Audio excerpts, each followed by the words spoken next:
Buonasera a tutti amici, come vedete sto tagliando dei pomodorini perché oggi mi preparo una fetta di tonno appena scottata in padella con cipolla rossa e pomodoro, quindi una ricetta velocissima e semplicissima. Ho detto appena scottato, quindi mi raccomando, quando fate delle ricette dove il pesce è praticamente solo scottato, quindi non cotto perfettamente, sarebbe meglio, anzi è necessario tenerlo in freezer per almeno 96 ore, un freezer a 4 stelle. 96 ore in modo così da evitare problemi di parassiti. Sappiamo benissimo cos'è l'anisakis, è un parassita che può creare problemi al sistema digerente, quindi è meglio per precauzione quando si mangia il tonno crudo, almeno o poco cotto, almeno tenerlo 96 ore in freezer. Quindi adesso continuo con il taglio del pomodoro e poi ci vediamo più tardi per l'assaggio.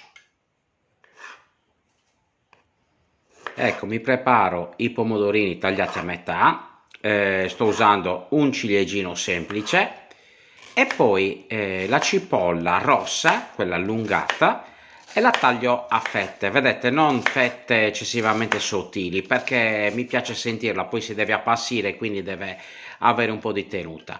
Una padella abbastanza capiente e un bel po' d'olio, ci metto un bel po' d'olio perché per prima cosa rosolo la fetta di tonno.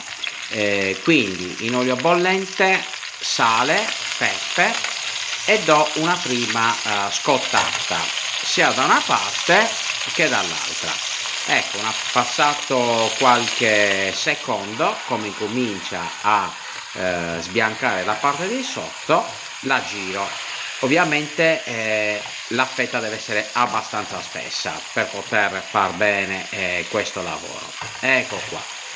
Consideriamo poi che è anche un tonno abbattuto e quindi può essere consumato poco cotto. Di nuovo il condimento sopra, sale e pepe e un'altra rosolata per qualche secondo.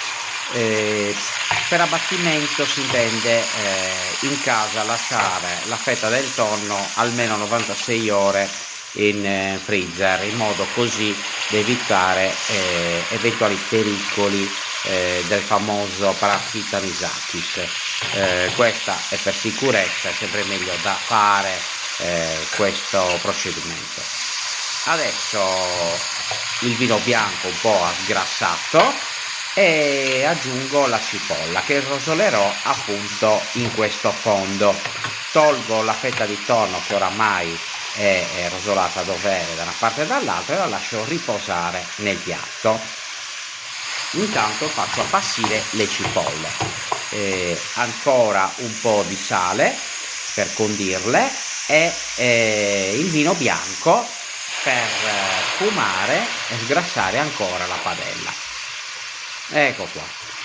Una volta fatto questo, rimestando di tanto in tanto, metto anche un goccio di aceto balsamico che con la cipolla rossa ci sta molto bene. Poi copro e a fuoco lentissimo le faccio appassire. Una volta che ho ottenuto la giusta consistenza della cipolla, questo molto a discrezione, a me piace veramente appassita, allora posso aggiungere il pomodoro che non deve cuocere tantissimo ma deve semplicemente riscaldarsi, quindi una ricetta rapidissima da cui ho dato il nome alla corsara. Ecco, una volta che si è insaporito il pomodoro lo salo leggermente, questo molto a piacere, poi faccio un po' di spazio e inserisco la fetta di tonno, nuovamente la copro con i pomodori che sono leggermente riscaldati e quindi sono pronto per servire e degustare questa meraviglia.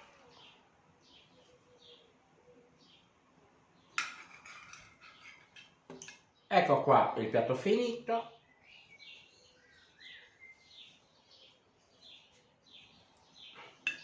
Assaggio.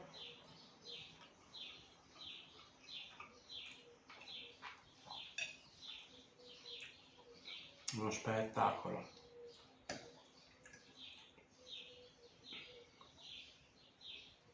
stravanato. No, vabbè. Sì.